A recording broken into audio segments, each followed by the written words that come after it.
This is the lecture for Ancient and Medieval History for Tuesday, the 26th of April, 2022. Everyone should already have their notes out. And the last time we were here, I showed you a video depiction of what the Viking attack on Lindisfarne Monastery might have looked like. Obviously, nobody who wasn't there will know, but still, I think they did a pretty good job of it. And what you see is a genuine clash of cultures. Now, the people that they're attacking are Anglo-Saxons, who themselves were the hairy, scary invaders who conquered the Britons, at least much of the British territory, so many centuries before. So, what had happened to the Anglo-Saxons to make them change from being predatory raiders to being prey? And I'm not just talking about their monasteries, I'm also talking about their farmers, their lords, the whole 9 yards. Many of you tell me. Yes? They found Christianity, which preaches things like Christianity, which is the absolute requirement that one must adopt in order to join Western civilization, changes people. You can argue for the better or for the worse. Makes people more compassionate, more peace-oriented, more merciful, less interested in rapine, arson, theft, and war. Christianity turns men of violence into men of peace. And the Anglo-Saxons had been Christianized by this point for centuries. The Synod of Whitby was an Anglo-Saxon event, whereby the choice was made to adopt Roman Christianity rather than Celtic. But this Christianization, which enriched the Anglo-Saxons by making them more productive, more oriented to the arts of peace, not just the state of peace, changes their attitude mightily. The Vikings, when they encounter the Anglo-Saxons, are like hungry wolves to pet dogs. The pet dogs are more productive, at least from a human point of view, but they don't have the same heart of the hunter, attitude of the predator, tension, which makes every situation that a predator faces a situation of potential opportunity. In other words, the Anglo-Saxons were looking to avoid a fight. The Vikings, their whole point in being there was to fight. Now, they might be willing to be paid off with what the English call the Dane Geld, the gold you pay to the Danish Vikings to make them go away. But sometimes they don't want to be bought off, and so they'll attack. Not because they have to, ladies and gentlemen, because they want to. That's a different attitude about life. One of the things they talk about in the Icelandic sagas is a pagan practice called taking the walk. If a man wants to do honor to someone with his death, and he's not able to do so in battle, by fighting and dying in battle, beware, this is gruesome. They'll take a sharp piece of rock, go to a standing stone, stick a stick or a piece of rock in the standing stone in a little notch so it'll be stable. They'll slice their gut open, pull out their intestine, tie it to the piece of rock, and then walk backward around the standing stone. Now understand, even today in battle, a gut wound is among the most painful wounds that you will face. It's not necessarily the most deadly, but it's painful. Opening yourself up and even manipulating your intestines is an act of incredible pain. Tying it to the stone and then walking backwards, basically unreeling your intestines around this stone, is a further act of pain. And what the person taking the walk does by doing this is he demonstrates the most masculine of qualities, which is dominance over pain. To quote the great philosopher in Roadhouse, pain don't hurt. Men are not supposed to be dominated by an aversion to pain. Pain is what we're here for. To accept it in defense of our loved ones and to dish it out to our enemies.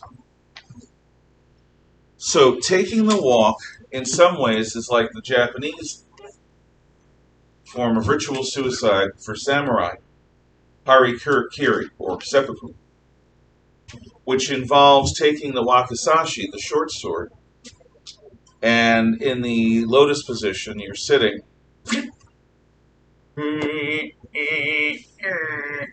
and you're literally cutting through and around your intestines. And only when you can physically no longer continue to do this, because your muscles are forgetting how to function, because you're literally disemboweling yourself, at that point, if you're lucky, you have a trustworthy second holding a katana who will behead you and end it. Taking the walk doesn't have that. Taking the walk just ends when you drop. The intestine is usually left on the stone. Sometimes the body is left. Yes? Vikings. I can't hear you. Didn't the Vikings take drugs before they would go into their battles? I don't think so. I like They might have, some of them probably did. For example, the Berserkers probably did. Who were the Berserkers? I should include this in my Viking lore section. Well, a Berserker, Berserker, is a person who would take drugs before battle. And what these drugs would do is lend their imagination to believe that they are lycanthropes, werebears. And when they go through the ritual, which includes taking the drugs, in their minds, these berserkers, these bear warriors, have transformed either in body or in spirit to that of a violent bear. And these berserkers rush into battle. They spend their entire energy on the attack. Drop your pass on my desk. You better go get on that. Facing a berserker is like facing a kamikaze. A, they feel no pain. Not just because of the drug, but because of the self-hypnosis of convincing yourself that you're a supernatural creature. You're a bear warrior, a berserker. And berserkers are known to cut their way through a swath of enemies.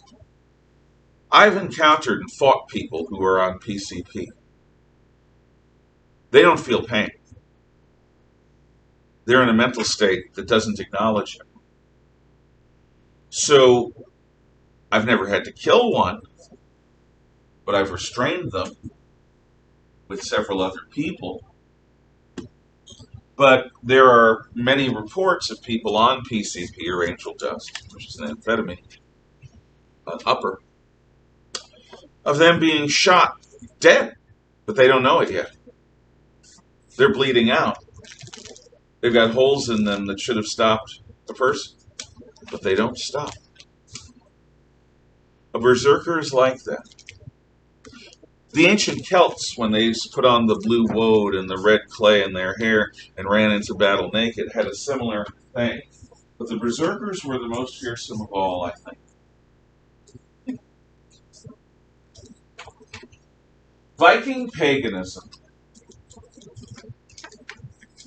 as I've tried to illustrate, is about overcoming fear, overcoming pain, overcoming weakness, and becoming a predator.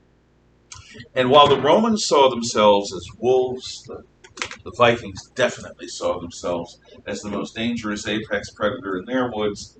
And that wasn't wolves, it was bears. Basically grizzly bears.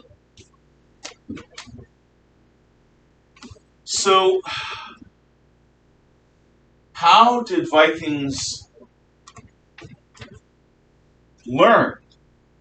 Not just about the religion, but about the truths of their existence. Well, Viking stories are called sagas, S-A-G-A-S. A saga, singular, sagas, plural, is a heroic Viking story. Not inherently dissimilar from the Iliad or the Odyssey, or any of the Greek myths, in that they are stories of daring and magic and monsters and primal forces and archetypes. Wise old man, the damsel in distress, heroic young hero who can never go home, all this stuff. And if you're ever interested in reading the origins of fantasy, like swords and sorcery fantasy, Conan, Lord of the Rings, that sort of thing, read the Icelandic sagas. Or read the sagas out of Norway, or Greenland, or Vinland. The Icelandic sagas are among the best. You get a good balance.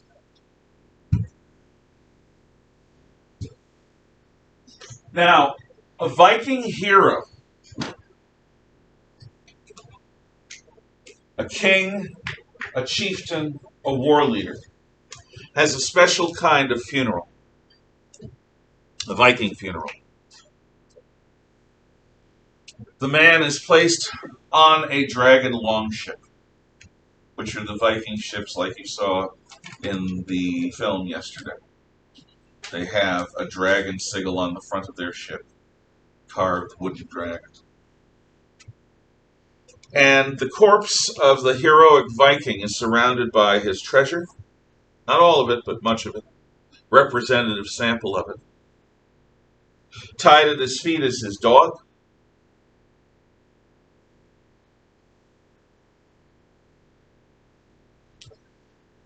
If he's truly old school, his wife or his mistress, or both, would go aboard alive, along with the dog who's still alive.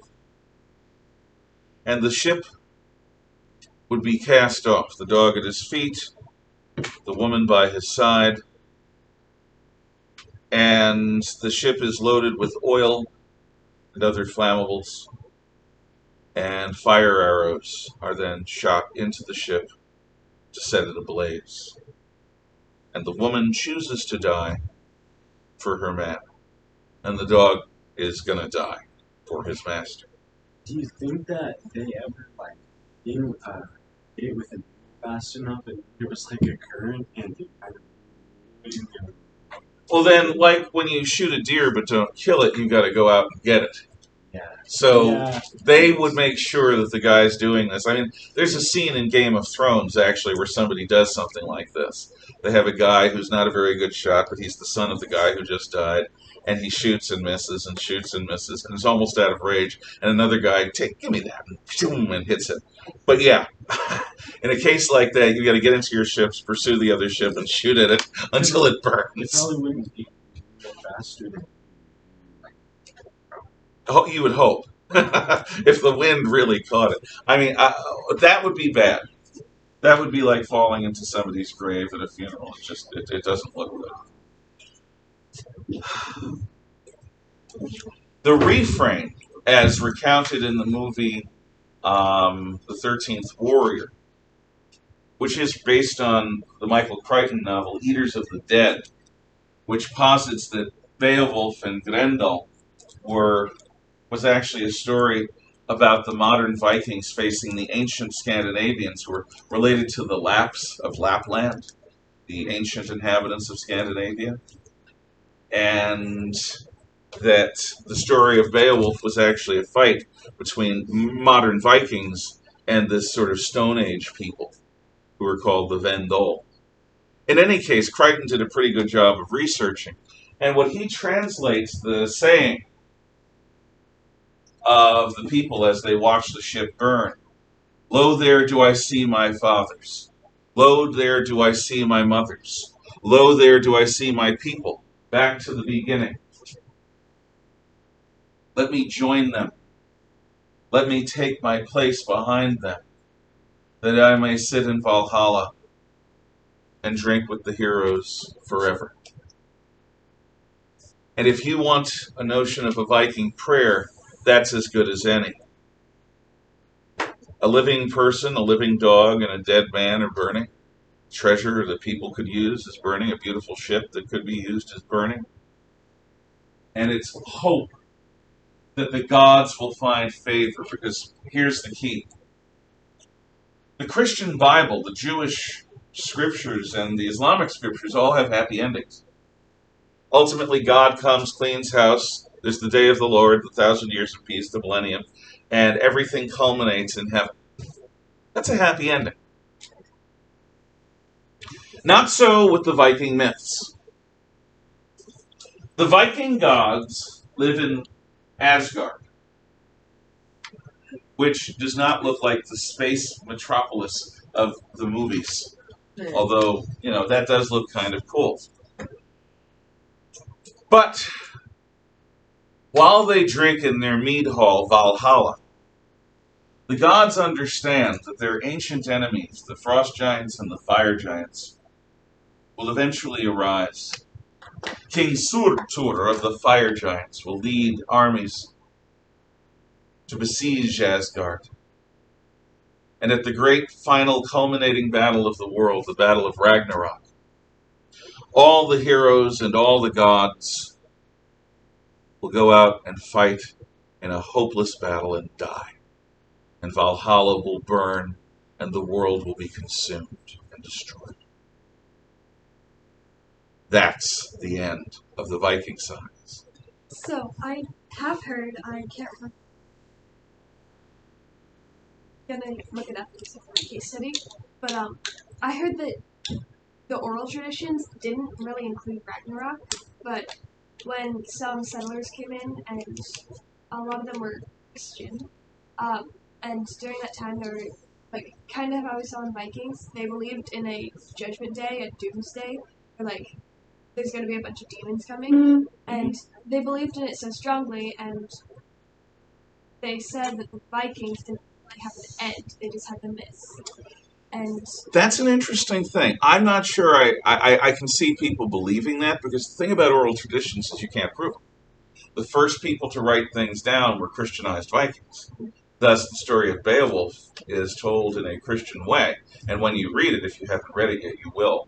I believe it's a required book here. You will see that there are references to Grendel being the descendant of Cain and Abel fame, the first murderer a son of Adam and Eve.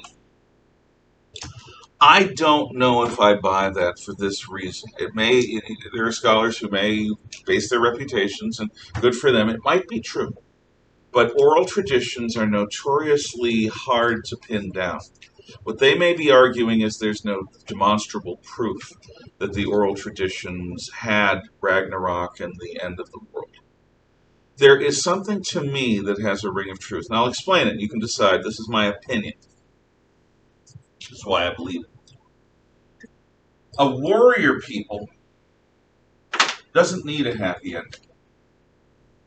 In fact, a warrior people that's as stern as the Vikings were would do better to face the possibility that the universe is a pessimist's tale that will end horribly. But you still go out and fight. You still do your duty. In fact, your glory is greater for fighting in a hopeless cause than it is for fighting for an easy victory. I don't know if that makes any sense. I'm trying to explain something that really strikes me as a gut thing. But interesting. I have not heard that, by the way. I have not heard that particular thing. So as ever, I invite you to send me a link and allow me to look into what you have read. Thank you. Now let's talk about the Vikings physically.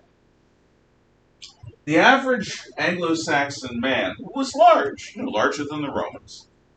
Was about 5 to 5.5 feet tall. We're giants because of our modern diet. Men, women, much bigger than we normally would be with the medieval diet. But Vikings, even with their medieval diet, tended to go between 5 and 6.5 feet. 5.5 feet to 6.5 feet tall. And that means that the average Viking, this is not just height, is taller and broader and stronger than the men he's facing, which will give the Vikings a real advantage.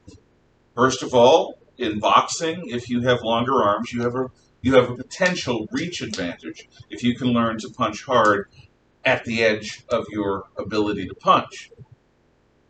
Of course, if a little guy gets inside your reach, he'll have an advantage because you're used to punching out here, and suddenly he's inside your defensive zone, and he's tumbling in. But the Vikings have an edge. They also like their axes. Now, the thing about an axe, swords are noblemen's weapons. They're very expensive. There's a lot of steel that goes into a sword. And nobody knows how to fight with a sword until they've been trained. I'm sorry. Ray would have been diced and sliced because she can die. She many times. She's the bestest ever. No, you don't pick up a sword, let alone a frickin' lightsaber, and know what you're doing. I had a friend in college who was trained by a Bulgarian Olympic gold medal fencer who came to the United States after the fall of communism and was the fencing coach at State University of New York at Purchase. And so my friend learned a lot about fencing, which isn't even proper sword fighting. Fencing is ritualized, much as boxing is ritualized. Boxing isn't fighting. Boxing is ritualized fighting. MMA is as close to real fighting as you're going to get. And it's ugly compared to boxing. Boxing can be beautiful. Martial arts can be beautiful. But the truth is, in real fighting, the rule is do it to the other guy before he does it to you. And one of the things, besides gravity, that swordsmen learn about, and boxers too, and fighters, is breathing and footwork. If you learn to breathe properly, and I learned this as a cross-country runner, your body can function in harmony with whatever it is you're trying to do. But if you gulp air like an idiot, your body is not going to function optimally. So when you start running, long distance anyway, you get your body into a certain groove so that your mind is focused just on something. Your body's automatically working like a machine. It's like you're floating across the countryside. No, you're running up and down hills, across brooks, and all the rest. But it's doing it because you've trained. because it knows what it's expected to do. And a big part of that is knowing how to breathe. The same thing is true for fighting. Learning how to breathe so that when you punch with force. When you move, you're moving in rhythm with your heart, your lungs, all that stuff. Breathing is really important. But also, most people, even trained fighters, telegraph what they're going to do with their feet. Because human beings are not, we're bipeds, which is stupid. Okay, we're bipeds so that we have the use of these all the time. If we ever encountered quadrupedal aliens, they'd laugh at us. Because our martial arts are all built around knocking someone down. And most of what we do when we're moving around is to avoid falling down. So, if a fencer or a boxer is about to make a big strike with their right arm, they will usually instinctively prepare their body for that with their feet so that the movement can be smooth. And if you learn to keep an eye, not focus on their feet because they'll hit you in the head, but if you learn to keep an eye on the body movement and the feet, you will have an advantage. Well, none of that is necessary with an axe. First of all, you have the Vikings have these disposable wooden shields. They're good for a few hits and then they're gone. And when you throw an axe, if you know what you're doing, all the force of that effort is going to hit this little hand-sized area. Thunk. A sword either slices or pierces, and mostly in the Middle Ages they sliced. They didn't do the Roman attack of the piercing. Basically, swords were big slicey things. They were slashing attacks, not piercing attacks. But an axe doesn't have this big, long, slashy thing. It has its entire slashy force on the axe head. So if you're wielding a hand axe and a shield, you can penetrate armor better because your axe is, in some ways, a more efficient weapon. Now, can you parry with an axe like you can with a sword? Not really. That's what your shield is for. So, Vikings were bigger and stronger. They had a mental attitude of a predator. I'm going to take you apart. It's going to be fun. They enjoyed fighting because they usually won. And even if they didn't win, it was a good fight. And they tended to have better swords. Their swords, everyone used broadswords, which again is a slashing weapon. Viking broadswords and Anglo-Saxon broadswords are similar quality, but Viking swords tend to be made of better steel, of stronger steel, and they tend to be better balanced, and they tend to keep an edge longer. So the Viking weapons were at least 1 or 2 steps better than the typical Anglo-Saxon weapons that they would fight with. And here's the other advantage Vikings had. They hit and run. And nobody could predict where they would hit and run. Because they traveled on these dragon longships. And the Anglo-Saxons were oriented to the land. The ships could come at night. And the thing about dragon longships is they can move up rivers. They're not just ocean-going vessels with deep drafts. They're shallow draft vessels. So the real Ragnar Lothbrok, the name of the guy in the thing, is famous for having attacked and burned Paris. And Paris is significantly upriver from the ocean because the longships just go. So basically, you're inland. You're 80 miles from the sea. You've got a river near your home. You're thinking, oh, fine, I've got to worry about bandits, but at least I don't have to worry about Vikings. And then at dawn, you realize that thing you smell is your own home burning, and you go outside and you get axed to death by Vikings. Why? Because they rode up the river, and they're taking everything from you. Now, you know how it is when you're dealing with mosquitoes in July and August? Mosquitoes in July and August are really fast. It's like we're in slow motion. So what I do is I'll often invite my arm, and sometimes a stupid mosquito that wants to die will land on it. And then, bam, I'll try to kill it. And sometimes I get it, and sometimes I don't. But if I'm trying to kill a mosquito in the air in July or August when it's hot, they're not going to let me. They're much faster than that. It's like I'm in slow motion, and they're stink, stink, stink, bees. You know, it's. The Vikings are like that because no one can predict where their ships are going to be. And let's say I hit Rennerton, and the militias in Keithton and Willisburg are going to stop what they're doing and come to your aid. But by the time your guys ride and march across country, I've hit your town and left. So it's already too late. You're swinging at an object that's no longer where you think it is. You're not going to hit it. So the Vikings had all of these advantages. And with these advantages, they go from being raiders to being invaders. Instead of hitting it in the summertime and retreating in the wintertime and then hitting somewhere else in the summertime during raiding season or Viking season, the Vikings begin to stay over the winter, as I've told you. And that means they're no longer hitting and running and treating you like a parasite. They're here to stay, and they're going to try to conquer you. And the Danish Vikings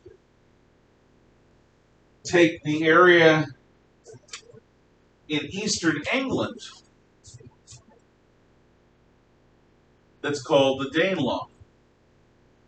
So basically, everything to the right of that line ends up being Danish territory. After the invasions, when the Vikings conquer land and take the land they want, then their children become settlers. And after a while, the Anglo-Saxons and the Vikings become neighbors, usually when the Danes accept Christianity. So the procession from raiders to invaders to settlers to rulers to neighbors happens. The Vikings don't completely conquer England, but they come close. And now we're going to shift back to King Alfred's time. Alfred is the king of Wessex. Wessex is in the south and west of England.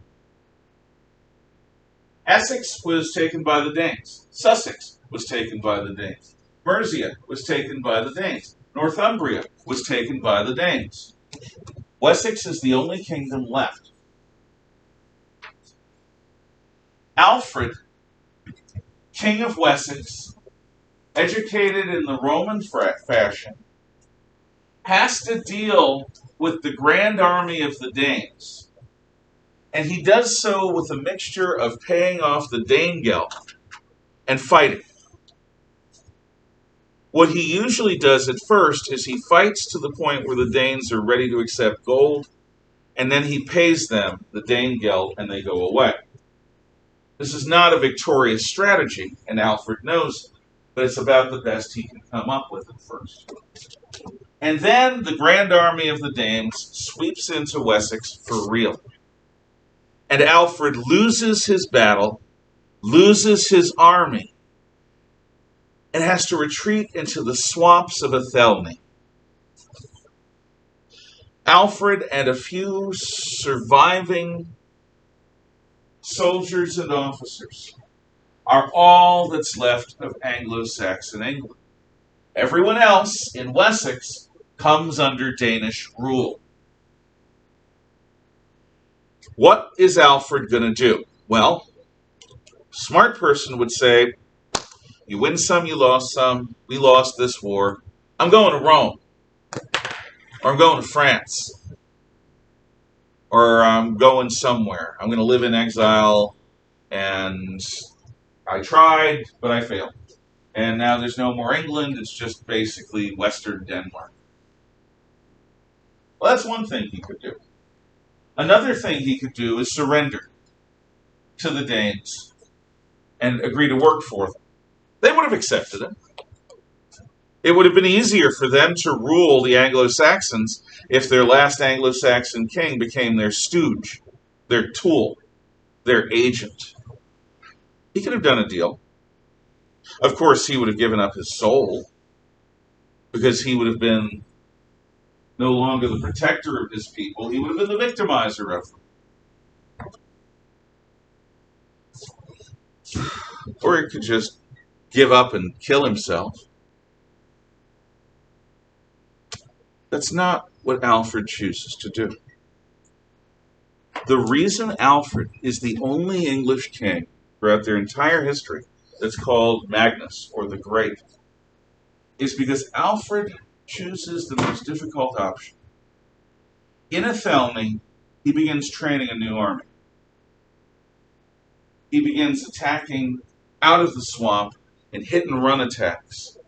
Now, by this point, the grand army of the Danes has dispersed. They won the war! So it's possible for Alfred's forces to sneak out of Athelney, go 15 or 20 miles, hit a target, get some food, get some treasure, maybe free some prisoners, and then get back to the swamp before anyone knows it. Because Alfred is fighting on, and because the Danes can't seem to catch it, the people of Wessex, who had been defeated in their hearts, they had accepted that they had lost the war, begin to hope that maybe they'll have victory after all. When Alfred is ready, he moves his army out of Athelney, meets the Danes, and beats them. Kicks them out of Wessex. Wessex is revived. In future years, he keeps the Vikings at bay and sets the stage for Wessex to conquer Mercia, Essex, and the rest, to become the basis of the new unified Kingdom of England. So, by pushing the Dane Law back from Wessex to the middle of the island, and by winning battles, Alfred restores Anglo-Saxon England. But he develops a few methods for this. The first is called the Fyrd. The Fyrd is the militia.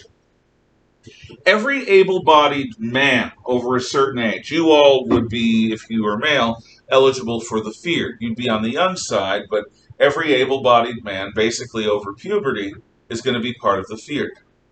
I'd be part of the Fyrd too, but I probably wouldn't do the same things you would, because I'm old. And the Fyrd is trained to come together and fight. Are they professional soldiers? No. Are they Viking warriors? No. Are they berserkers? Oh, hell no. But they are trained to fight. And Alfred begins fortifying places in every local area for the Fyrd to muster at. It's an armory for them to have their weapons and for them to strike from. So in some sense, Alfred revives the old Roman system of defense in depth by fortifying localities and building up a militia to occupy and fight from them.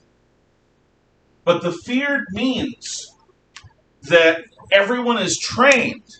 So if an attack on Rennerton comes, the nearby towns, because they have a Fyrd, will efficiently and quickly call their militias up and go to your aid, but also that places downriver will call their militias together, so that when the Viking ship is leaving, they might be stopped and attacked in your area by a combined force.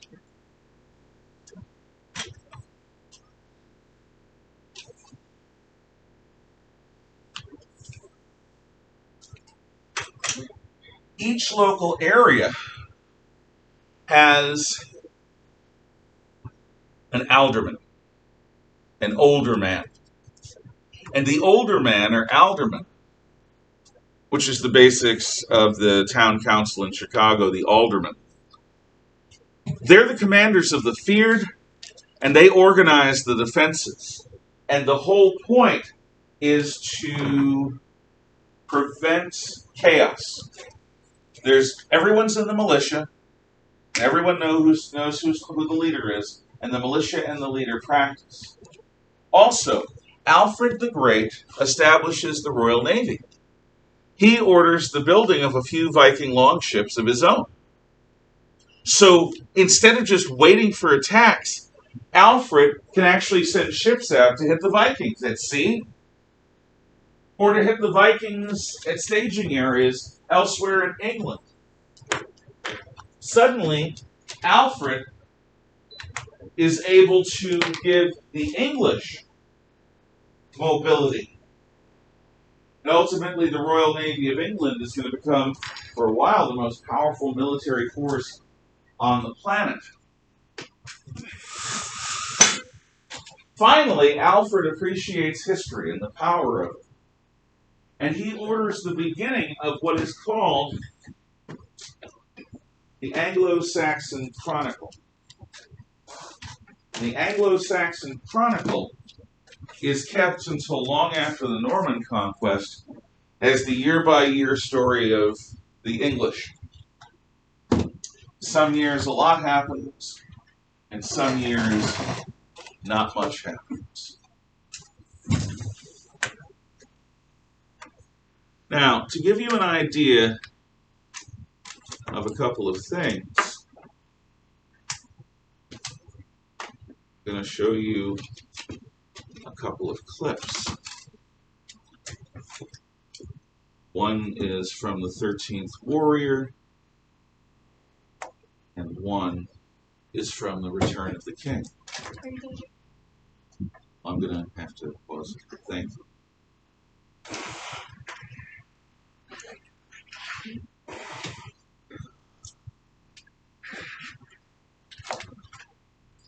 Okay.